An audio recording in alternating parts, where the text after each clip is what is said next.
여기 보면은 제가 아까 동영상을 찍어놨었는데 이런 식으로 신용회복위원회 홈페이지에 접속이 안 됐어요. 제가 해외에 몇 개월 동안 지금 체류하느라고 이제 보통 피해자가 굉장히 형편이 어렵잖아요. 이제 피해를 계속해서 겪고 있기 때문에 그래서 계속 지금 이제 일을 못하고 있는 그런 상황이어서 또 해외에서 더더욱 그렇겠죠. 일을 하지 못하고 있는 그런 상황이어가지고 어, 변제금을 한 달에 한 20만 원 정도씩 신용회복위원회에 갚고 있었거든요. 좀 창피한 이야기지만 그렇게 하고 있었는데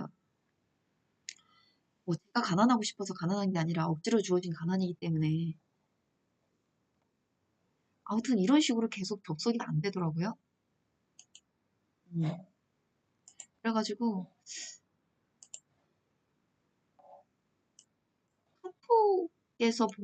카톡에서도 이런 식으로 보면은 이렇게 여기 나와 있어요. 근데 여기 이것도 안 되고 이것도 안 되고 아예 다 먹통이에요. 근데 국제전화를 하려니 장기 일시 정지를 해놨거든요. 근데 그거를 이제 제가 여기 해외 나오기 전에 핸드폰을 한 지가 얼마 안 됐어요. 그러다 보니 장기 일시 정지를 해도 그 기본 요금 값이 굉장히 많이 나오더라고요. 그래서 일단 요금 자체가 밀려가지고 요금을 자칫 잘못하면은 그걸 다 내기 전에는 통화가 어려울 수도 있거든요.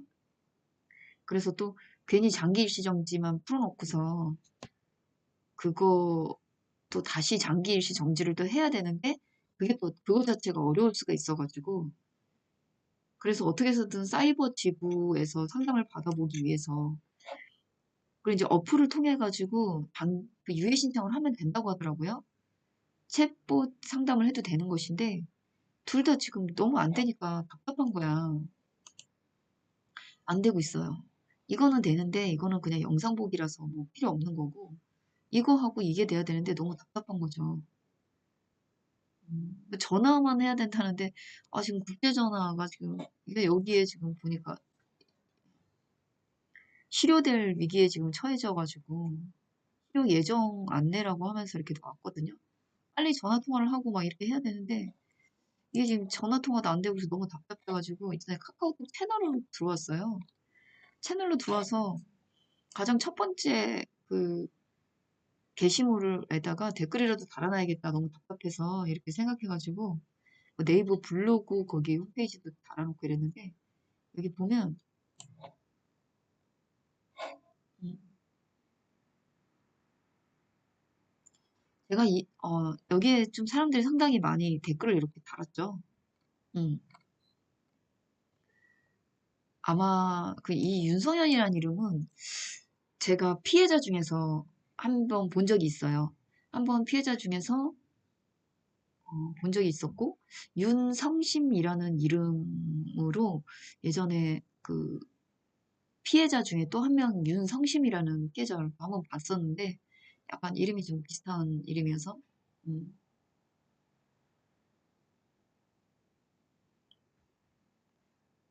여러 사람들이 이렇게 상담을 받으려고 이 긍정의 힘이라는 사람 있는데 이 긍정의 힘은 예전에 이게 동일인인지 아닌지는 잘 모르겠어요.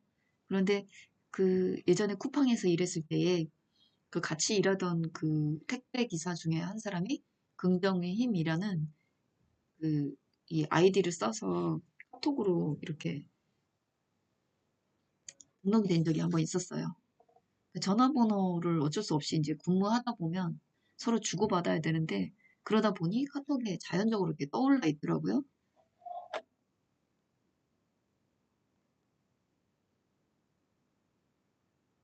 그리고 여기 보면은 이 구영탄이라는 사람 이름이 정확히 보이죠? 이 사람은 어, 이 사람 특유의 뭐 부뚜막, 구영탄 이런 아이디를 쓰고 다니는데 박기호라는 사람이 이 아이디를 좀 많이 써요. 이 아이디를 많이 쓰는 편이고 음, 그리고 그 밑에 보면은 할렐루야 이런 아이디 가해자들이 보통 많이 쓰긴 하죠. 이 밑에 거는 제가 쓴 거예요. 지금 답답해가지고 여기다가 써놨는데,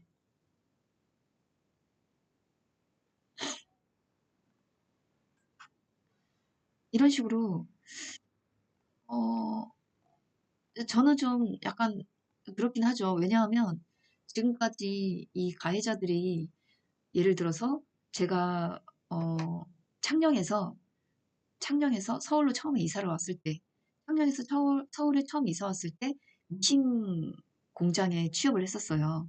미싱 공장에 취업을 했었고, 그 미싱 공장 역시 이 사람들이 미리 만들어서 저를 이제 유인한 그런 하나의 직장이었고, 그리고 그 홈페이지에서, 그러니까 그 마인드 컨트롤 TI 카페에 있는 애들이 미싱 관련된 게시글을 올렸었어요. 미싱 관련된 게시글을 올린 것이 무슨 말이냐면,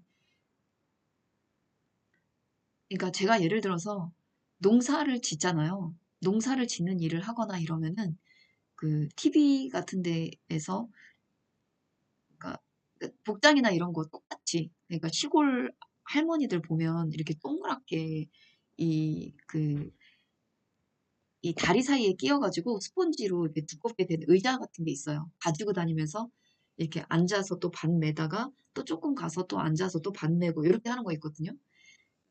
그런 복장 비슷하게 해서 농사를 짓는 방송 프로그램이 나온다든지, 그리고 또 조금 이제 어, 미싱 공장에 취업을 하면은 가해자들이 자기 그 이제 댓글을 그렇게 써요. 뭐라고 댓글을 쓰냐면, 아, 할 일도 없는 데다가 나이는 많이 먹었고 할 일은 별로 없고, 그러니까 약간 이런 식으로 비꼬면서 피해자를 비꼬면서, 아, 나이는 많이 먹었고 할 수 있는 일은 별로 없고 할 줄 아는 거는 없고. 그 저는 할 줄 아는 건 되게 많거든요. 그런데 얘네가 생각하는 저는 할 줄 아는 게 별로 없는 사람이에요.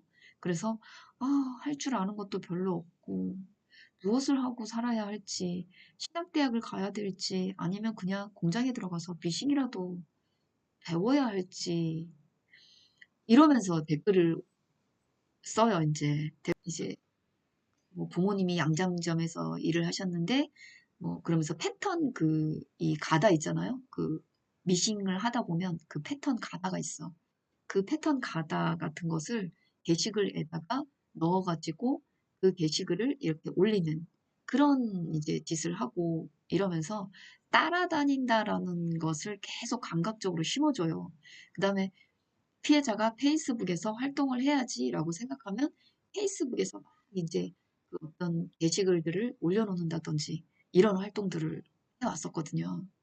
근데 역시나, 그러니까 어딘가에 피해자가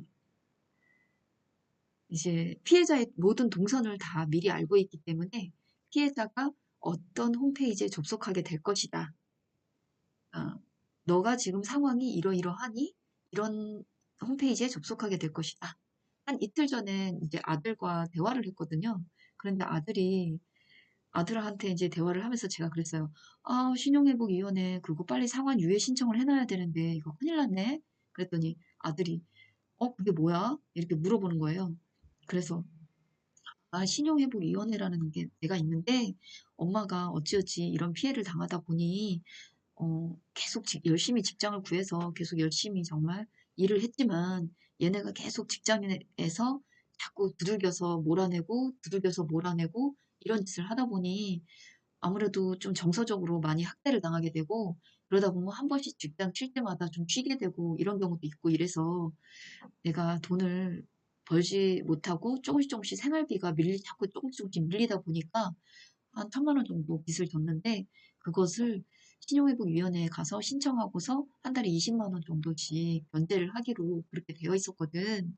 그렇게 되어 있었는데, 그런, 음, 이제 이제 말을 하면서 제가 이제 그 개인적인 사정을 이제 아들에게 설명을 해줬어요. 그러고서는 이제 아무래도 역시나 이제 좀 약간 뭐 그런 게 있는 거죠. 이런 식으로 피해자의 동선을 줄줄 깨고 앉아서 피해자가 접속하게 될 홈페이지나 뭐 카페나 블로그나 이런 데에 자기들이 미리 접속해가지고 뭐 옹기종기 댓글을 달고 있거나 이제 피해자가 댓글을 달아야 되는 그런 사이트에서 이제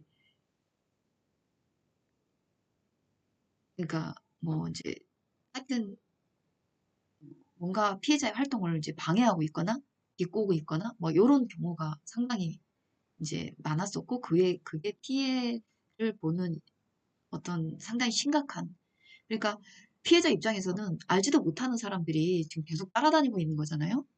계속 따라다니는데 이 사람들이 그냥 단순히 따라다니기만 하고 있는 것인지 아니면 어떤 짓을 하고 있는지 모르잖아요. 뒤에서 뭐 소문을 어떻게 내고 있는지 뭐, 뭐 몸에다가 이런 짓을 하고 있는 사람들이 바로 이런 사람들인 것인지 뭐 알 수 없는 거죠. 알 수 없고 일단은 두뇌 해킹을 하고 있는 것은 맞아요. 마인드 컨트롤 TI 카페 회원들이 두뇌 해킹을 하고 있는 것은 확실합니다. 확실하고 그리고 그것은 그 대화를 하면서 그 얘기 정황상 그리고 제가 갖고 있는 이 저에게 이렇게 가해를 했었던 그런 어떤 이 정황적인 증거 자료를 통해서 충분히 그 사람들이 피해자의 머리를 읽고 있었다라는 것이 판명이 되고 이제 상황 같은 거 이런 거를 계속 보고 이제 좀 계속 그런 식으로 하고 있었죠. 그래서 그 사람들이 뭐 범인인 것인지 뭐 하는 것인지 뭐 알 수 없는 그런 상황이라고 보면 돼요. 이런 식으로 이렇게 따라다니는 거 정말 너무 비겁하지 않습니까? 인생을 살면서 단 한 사람이라도 자기에게 해코지하는 사람이 뭐 예를 들어 친구가 질투를 한다거나 뭐 누군가가 자기를 되게 좀 못살게 군다거나 이렇게 된다면 한 사람만 평범한 사람이 권력을 가진 사람이 아니라 하더라도 딱히 권력을 가진 사람이 아니라 하더라도 단 한 사람이라도 이 누군가에게 자기 인생에 있어서 좀 해코지를 끼치거나 약간 이러면은 굉장히 인생 살기가 피곤하고 힘들어지거든요.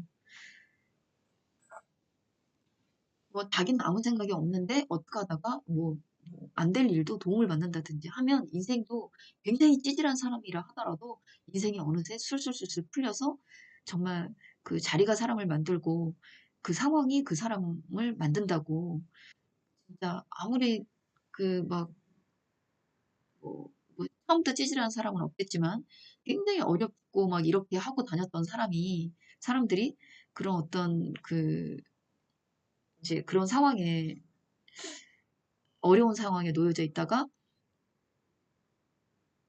뭐 자리가 사람을 만든다고 하잖아요. 그래서 도움을 받게 되고 막 이렇게 되면은 인생이 술술술술 풀리다가 진짜 인생을 살다가 단 한 사람만이라도 자기에게 해코지를 하거나 못살게 굴거나 이런 짓을 하면 진짜 그 인생은 살기가 힘들거든요.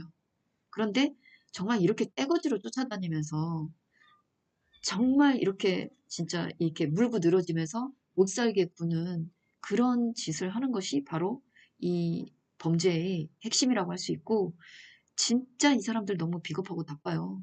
정말 악랄하고 자기네들이 정치적인 복수를 해놓고 이런 식으로 마인드 컨트롤 TI 카페를 만들고 이런 식으로 거짓말하면서 이 세상에 마인드 컨트롤이라는 그런 피해가 있다라고 거짓말하면서 피해자의 인생을 지금 거의 10년 이상을 이런 식으로 이 뇌를 빼앗아서 이 진짜 마치 이 세상에 그런 피해가 존재한다는 듯이 거짓말을 하면서 피해자의 인생을 진짜 거의 초토화를 놓으면서 엄청나게 집착을 하고 쫓아다닌 이런 사람들의 진짜 이거는 너무 문제가 많은 거 아닌지